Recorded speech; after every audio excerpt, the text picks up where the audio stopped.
Alhamdulillah, pada kesempatan kali ini kita masih diberi kesempatan berupa kesehatan, juga kesempatan iman. Kita masih harus dalam keadaan pembelajaran jarak jauh. Kembali lagi ke materi.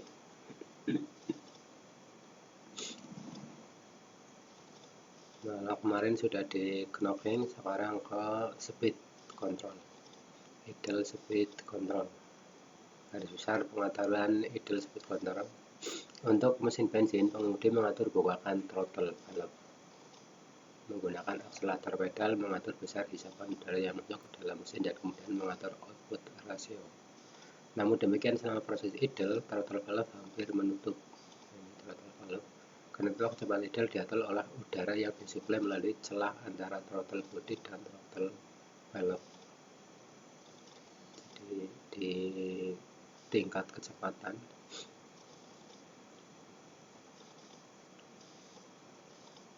misalnya seperti ini, starting, terus di sini constant speed, high, driver. Nah, ini berarti di injektor itu penyemprotannya dalam starting biasanya di gas, semprotannya besar. Nah, ini konstan, berarti semprotannya biasa. Nah, ini kalau misalnya dalam kondisi yang naik, gas penuh, berarti semprotannya lebih besar.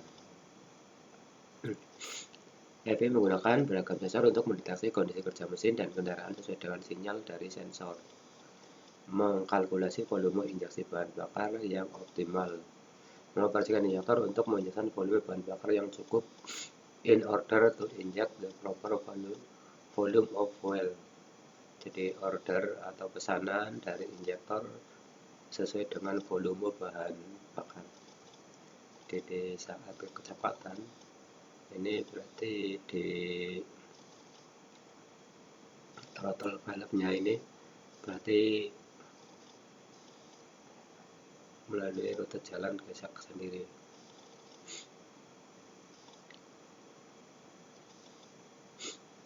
Jadi di sini berarti kan jika engine temperaturnya bekerja, terus di sini air udara masuk juga bekerja, target speed, terus di sini target engine, power steering, baterai voltage. Jadi saat di kecepatan berarti di pengaruhnya adalah temperatur engine, nanti berhubungan dengan WTS. Ini air con berarti ada MAP. Nah, ini target engine berarti ada speednya, kecepatannya.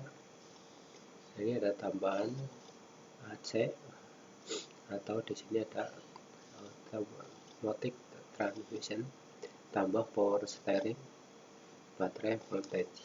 Jadi baterai berpengaruh, semuanya nanti di ECU. Kecepatan idle sebisa mungkin ditekan searah serendah-rendahnya agar mobil bisa hemat bahan bakar, serta noise dan getaran berkurang. Namun kecepatan idle yang rendah konsekuensinya adalah output mesin yang juga rendah. Jadi kalau outputnya rendah, dari idle tenaga juga rendah. Jenis idle speed control. Nah, ini jenis idle speed control. Satu adalah tipe throttle off rate. Ini tipe off throttle ini TPS. Jadi di sini misalnya TPS dari throttle-nya membuka lebih besar. Dan nanti dari throttle ini berarti di sini ada speed controlnya. Jadi motorannya berputar, speednya karena ada pembukaan throttle. Berarti di sini idle speed. Jadi kalau di sini membuka berarti memerintahkan motor signal ke ECU. Jadi ECU berarti di sini ada engine speed sensor kebaca. Terus kalau karena di sini MPS manifold pressure, manifold berarti tekanan udara yang besar, pressure tekanan ini dibaca. Di sini ada air conditioner, vehicle speed kecepatan kendaraan, ignition speed. Nah ini berarti sistem pengapian. Di sini throttle di valve body, idle switch-nya kebaca. Jadi saat kecepatan ini di sistem kecepatan tapi sensornya di throttle body. Jadi di throttle body masuk ke ECU, nanti ECU memerintahkan. Jadi misalnya di sini ada MPS, manifold pressure-nya, pressure tekanan udara berapa, dibaca di sensor suplai bahan bakar, sensor suplai, idle switch. Nah ini jika ada AC-nya kok hidup, nah berarti kan mengurangi dari tenaga, diperintahkan lagi di throttle bagaimana air conditioner itu bisa bekerja. Nah ini juga diperintahkan jika pembukaan throttle besar atau lebih banyak, tekanan udara juga besar, berarti ignition pengapian juga sesuai kebutuhan. Jadi jika engine-nya atau speed sensornya ini kok bekerja lebih tinggi, berarti pengapian juga bekerja lebih tinggi. Otomatis di sini misalnya di transmisinya kecepatannya berputar lebih, RPM-nya lebih tinggi lagi. Jadi diperintahkan di transaxle, AC-nya juga diperintahkan gimana kondisi AC itu putarannya menjadi lebih tinggi. Ini berarti kan di ECU bahwa jika terjadi masalah atau sensor-sensor seperti ini harus bekerja secara keseluruhan, sehingga hanya untuk kecepatan saja atau engine speed sensornya itu juga coolant, temperatur sensor mesin itu juga bekerja. Artinya mesinnya berarti jika di sini throttle-nya besar, putarannya besar, berarti mesin bekerja maksimal. Nah sebaliknya jika di sini throttle-nya kecil, berarti speed sensor juga kecil, temperatur coolant juga kecil, RPM juga kecil, AC juga putarannya kecil, ignition juga diperrendah atau sistem pengapiannya dikurangi. Nah, ini tipe throttle valve operation.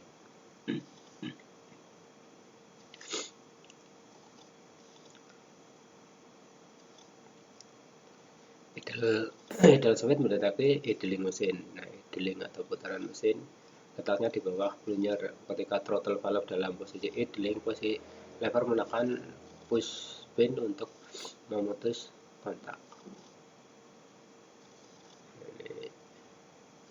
Berarti jika idle itu berarti throttle valve posisinya idling, lever menekan push menutup kunci kontak.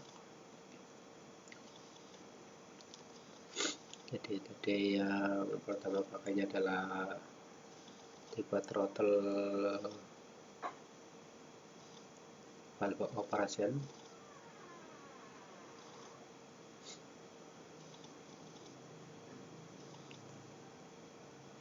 Jadi di sini untuk tingkat kecepatan ini bagaimana sistem pengapian.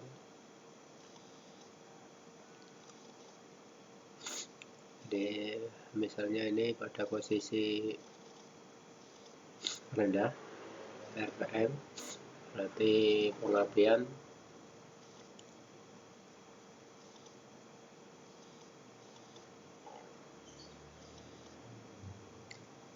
bisa mendeteksi kondisi mesin berdasarkan sinyal yang diberikan sebagai sensor dan mengontrol busi untuk menghasilkan loncatan pada waktu yang tepat.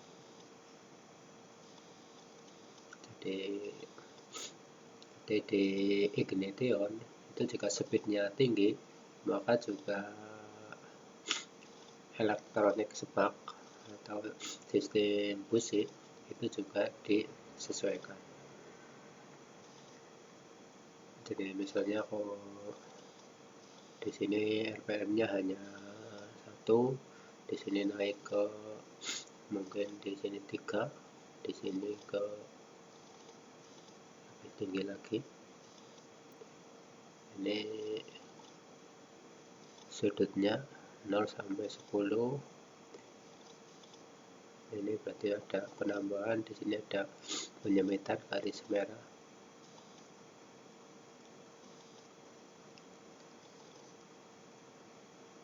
Garis besar IEC, Idle Speed Control. IEC mengontrol idle speed agar selalu cocok di berbagai kondisi pemanasan beban dan listrik. Meminimalisir kondisi bahan bakar dan suara mesin harus bekerja pada putaran serendah mungkin, menjaga kondisi idling yang stabil. Ini IEC berarti Idle Speed Control, itu selalu mengatur idlingnya.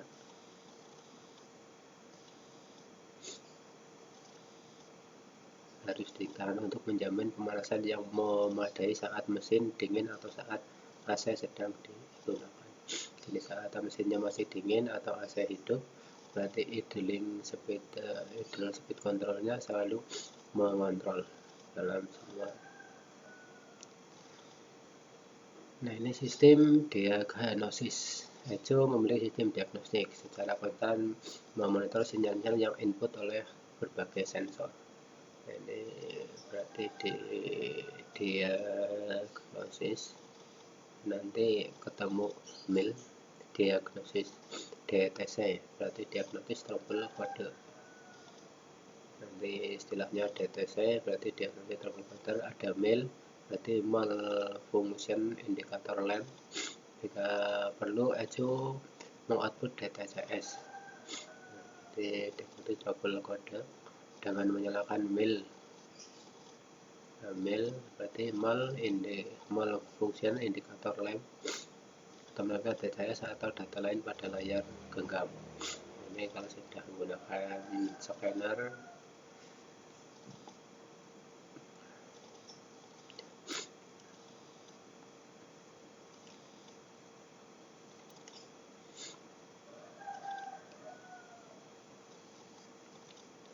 Jadi nanti istilah-istilahnya berarti di sistem EV intake air temperatur berarti di IATS, berarti intake temperatur sensor, oksigen sensor. Ini di sensor-sensor istilahnya di sistem EV. Fungsi oksigen sensor mengetahui keluaran gas buang. Nah, ini nanti gas buangnya sesuai, artinya jika RPM-nya tinggi berarti gas buangnya juga tinggi. Nanti pengaruh dengan oksigen sensor. AFR di luar batas kewajaran. Di masalah switch ini selalu berhubungan satu dengan yang lainnya. Jadi misalnya di sini adalah untuk mengontrol motor. Jadi ini motor dari tingkat kecepatannya dikontrol oleh sensor MPS, manifold pressure, tersebut, column temperatur, various load, sinyal kecepatan kendaraan.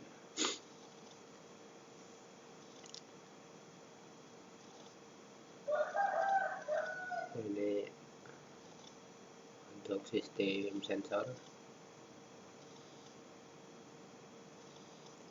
Jadi idlingnya dipengaruhi mengatur bukaan throttle valve, kemudian mengontrol rute area udara yang masuk.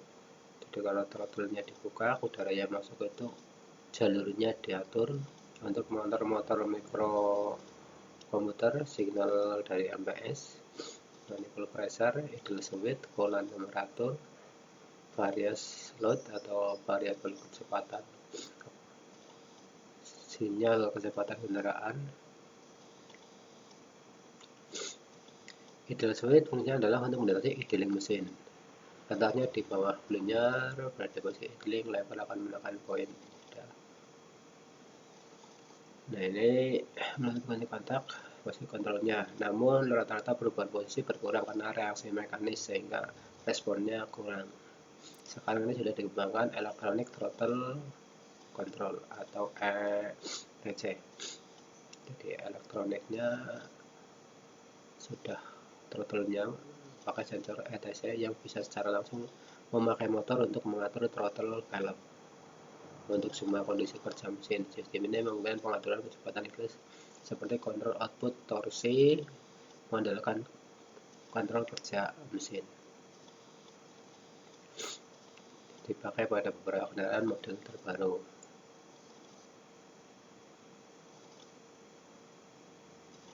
Ini tipe ETC modul.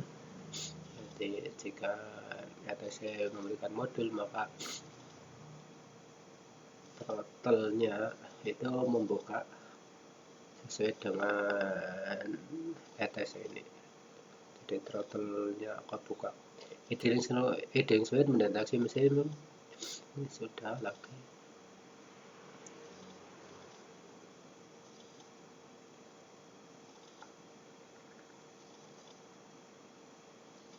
Ini turbo charger.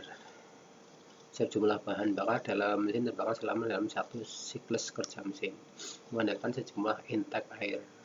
Intake berarti udara masuk untuk membakar bahan bakar lebih banyak. Untuk menaikkan output diperlukan tekanan udara lebih tinggi dari biasanya dengan menggunakan piston. Turbocharger menggunakan tekanan gas buang yang tinggi untuk memutar turbin, kemudian menjalankan kompresor udara untuk menekan udara kompresi melalui intake manifold ke dalam silinder. Jadi gas buang yang tinggi itu bisa dihasilkan untuk memutarkan turbin.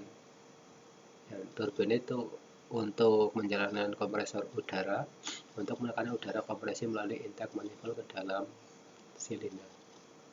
Di mobil dengan turbocharger itu gas buangnya itu bisa dimanfaatkan memutarkan turbin, terus menjalankan kompresi udara, menekan udara masuk ke intake manifold sehingga udaranya itu lebih banyak digunakan.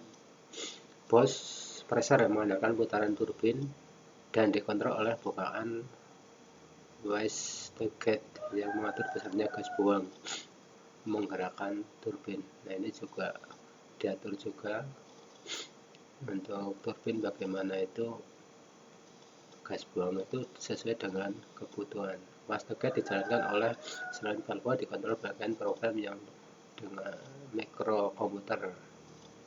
Nah, itu berarti pakainya ECU, mengukur intake manifold pressure menggunakan pressure sensor dan kemudian membandingkan dengan angka yang ada dalam program komputer. Jika ditemukan penyimpanan, selanjutnya akan mengontrol wastegate untuk mengatur tekanan bus agar tekanan intake manifold menjadi optimal.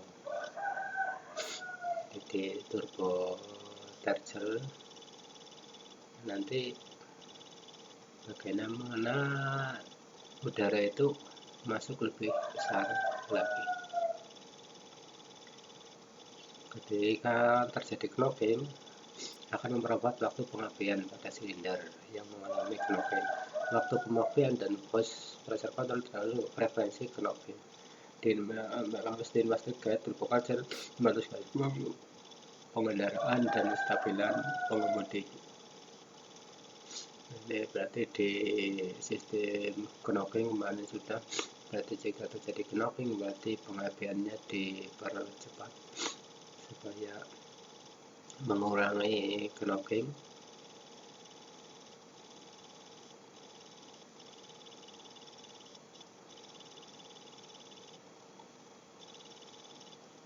Ini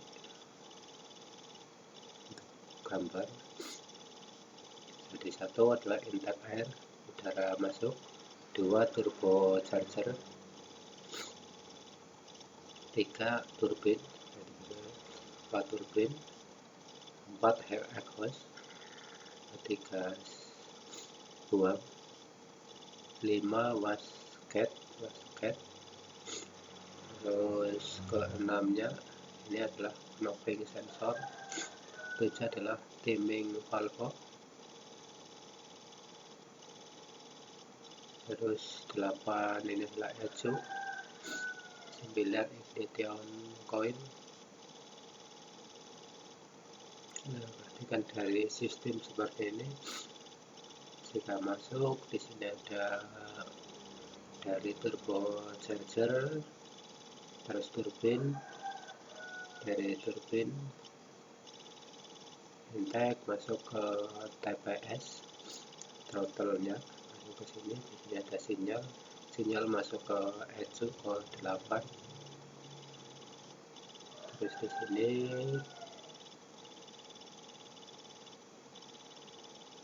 dari intake di sini masuk ke 6, ini 6 berarti knock sensornya di sistem engine.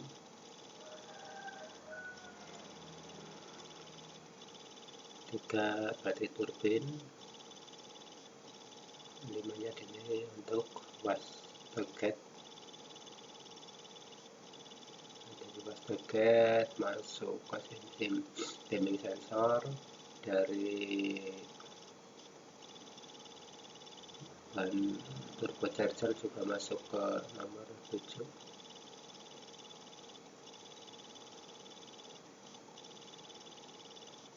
Dibandingkan dengan ignition timing, boost pressure control system mempunyai keuntungan yaitu dapat menambah efisiensi pada engine, temperatur lebih rendah pada engine dan turbo charger, temperatur lebih rendah pada perubahan udara, kenaikan perubahan densitas udara dalam silinder diperlukan menurunkan perubahan temperatur udara, maka diperlukan pasang intercooler antara komponen dan udara dan kompresi, turbo charger dan surge tank. Nah, di turbo charger nanti ditambahkan intercooler. Ya, sampai di sini dulu saya akhiri. Wassalamualaikum warahmatullahi wabarakatuh.